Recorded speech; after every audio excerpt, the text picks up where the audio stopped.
Hello everyone. ये unit 4 का first lecture है। हमारा आज का टॉपिक है पर्सनल मैनेजमेंट। एक्चुअली ये ह्यूमन रिसोर्स मैनेजमेंट HRM का ही एक पार्ट है। तो इस वीडियो में हम लोग डिफिनेशन ऑफ पर्सनल मैनेजमेंट देखेंगे और इसके क्या क्या फंक्शन होते हैं इसके बारे में स्टडी करेंगे। तो चलिए शुरू करते हैं। सबसे पहले introduction. Personal management can be defined as obtaining, using and maintaining a satisfied workforce. Personal management क्या क्या करता है? ऑब्टेनिंग का मतलब क्या होता है? आप अपने ऑर्गेनाइजेशन के लिए किस तरह ह्यूमन रिसोर्स का रिक्रूटमेंट करते हैं, किस तरह उसका हायरिंग करते हैं, इससे कंसर्न होता है। दूसरा, यूजिंग, किस तरह आपने उस मैन पावर को, उस वर्क फोर्स को, उस ह्यूमन रिसोर्स को जिसको आपने रिक्रूट किया है, यूज करते हैं अपने ऑर्गेनाइजेशनल गोल को पूरा करने के लिए। और तीसरा, मेंटेनिंग ए सेटिस्फाइड वर्क फोर्स, और किस तरह उस रिक्रूटेड ह्यूमन रिसोर्स को, वर्क फोर्स को मेंटेन करते हैं अपने ऑर्गेनाइजेशन के अंदर, जिससे कि आप अपने गोल को अचीव कर सके। इस तीनों चीज से रिलेटेड होता है obtaining, using and maintaining A satisfied workforce. It is significant part of management concerned with employee at work and their relationship within the organization.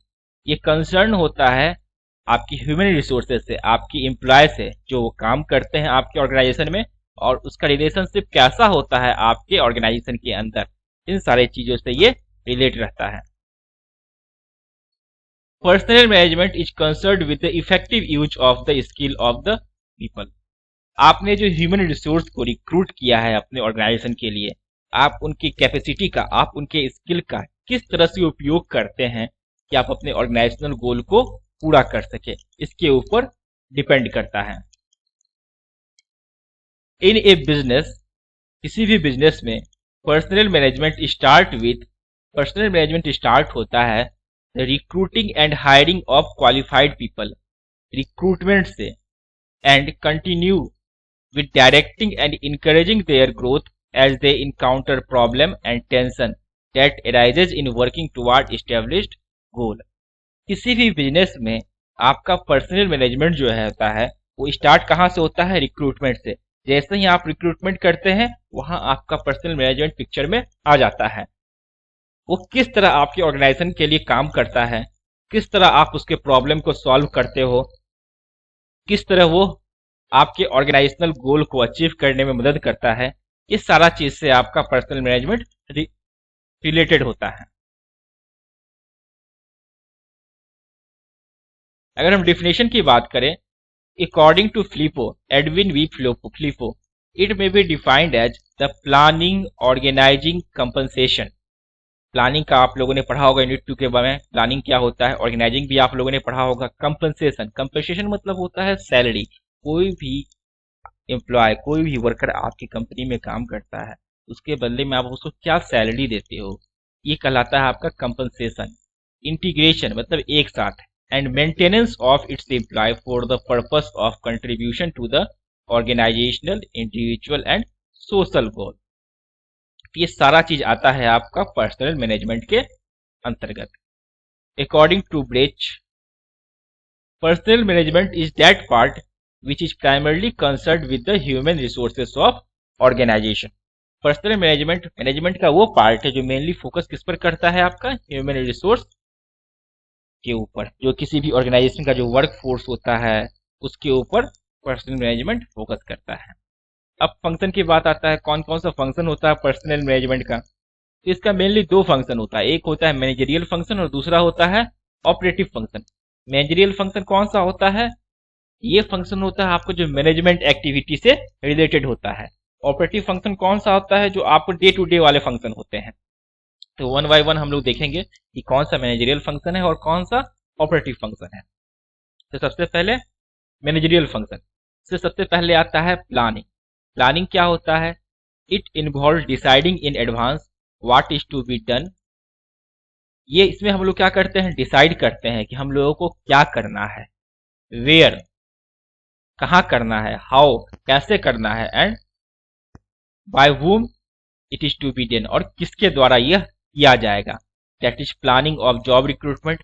हम लोग यहाँ मान के चलिए इस काम को करने के लिए कितने लोग, किसी भी काम को करने के लिए कितने लोग की आवश्यकता होती है, ये हम लोग इसी पार्ट में करते हैं प्लानिंग में। इसके लिए हम लोग ये डिसाइड करते हैं कि चलिए इतने लोग की आवश्यकता हम लोग की है, उसका रिक्रूटमेंट कैसे करेंगे, planning job recruitment.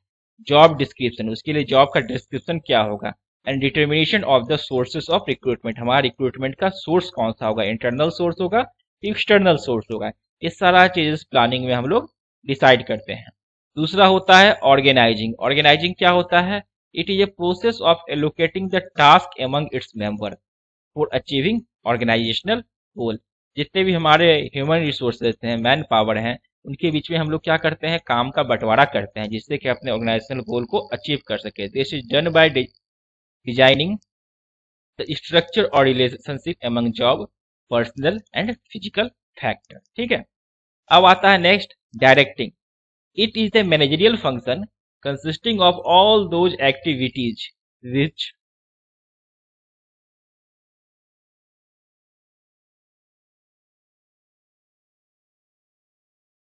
are concerned directly with guiding, influencing and supervising the subordinates in their job। तो हम लोग बात कर रहे थे डायरेक्टिंग। इसका मतलब आप इंस्ट्रक्शन देना, आपके नीचे जो काम कर रहे हैं उन लोग को इंस्ट्रक्शन देना, उसको गाइड करना, ये सारे चीज से ये फंक्शन हमारा रिलेटेड होता है। आगे होता है controlling. It is the act of checking, regulating and verifying whether everything occurs as per the plan adopted. इसमें हम लोग कंट्रोल करते हैं, मेनली क्या करते हैं, कंट्रोल करते हैं, चेक करते हैं कि हम लोगों ने जो प्लान किया है उसके अनुसार सारा चीज हो रहा है कि नहीं हो रहा है। The performance of person is regularly reviewed to find out whether it is going according to the plan और नॉट। मतलब मेनली जो अप्रेजल होता है ना, अप्रेजल हम लोग जो करते हैं, अप्रेजल किसी भी आदमी का रिव्यू करते हैं कि ये आदमी सही से काम कर रहा है कि नहीं कर रहा है। ऑपरेटिव फंक्शन, दूसरा कौन सा टाइप है, operative function. Procurement of personnel, it concerned with the recruitment of the proper type and number of personnel necessary to achieve organisational goal. पहला में क्या कर रहे थे, प्लानिंग में हम लोग प्लानिंग कर रहे थे कैसे रिक्रूटमेंट करना है, कौन कौन से हमारे रिक्रूटमेंट के सोर्स होंगे, और इसमें हम लोगों ने क्या किया, रिक्रूटमेंट कर लिया। ठीक है, ट्रेनिंग क्या है, ट्रेनिंग और डेवलपमेंट ऑफ पर्सनल। जो हमने रिक्रूट किया उसको हम लोग ट्रेनिंग देते हैं, डिफरेंट डिफरेंट वर्कशॉप के अंदर का भेजते हैं कि तुम अपने एक्टिविटी को, तुम अपने स्किल को डेवलप करो। जो हमारे यहाँ पहले से मैन पावर काम कर रहे हैं, पहले से रिक्रूट किए हुए हैं, उनको भी हम लोग ट्रेनिंग देते हैं। आगे आता है कंपनसेशन ऑफ पर्सनल। इसमें क्या होता है, सपोज कीजिए कि आपने यहाँ कोई वर्कर काम कर रहा है तो आप उसको इतना सैलरी दीजिए कि वो इतने सेटिस्फाइड है कि इस काम के बदले हमको इतना सैलरी मिल रहा है, ये सही है। The employment should get sufficient remuneration. Remuneration का मतलब क्या होता है, वेतन, तनख्वाह और salary for the work being done by them. ठीक है, integration among employ, a sense of belonging to the organisation is create. Integration का मतलब हमारे जो ह्यूमन रिसोर्स थे उनके अंदर एक भावना उत्पन्न करना है कि हम इस कंपनी के, इस ऑर्गेनाइजेशन के एक पार्ट हैं। ठीक है, हमसे ये ऑर्गेनाइजेशन है, उसके बारे में अच्छा अच्छा सोचना, उसके बारे में रिस्पेक्ट डेवलप करना। Maintaining, it includes maintaining good working condition for the employ. It includes implementation of health scheme, safety system etc at working place. इसमें हम लोग क्या करते हैं, हमारा वर्कर जहाँ पे काम कर रहा है वहाँ पे एक अच्छा वर्किंग इन्वायरमेंट क्रिएट करना जिससे कि उनका हेल्थ सही रहे, उनको उनके सेफ्टी को कोई दिक्कत नहीं हो। ये सारा चीज हम इस फंक्शन के अंदर करते हैं। तो इस लेक्चर में बस इतना ही। नेक्स्ट लेक्चर में अगले टॉपिक हम लोग देखेंगे। धन्यवाद।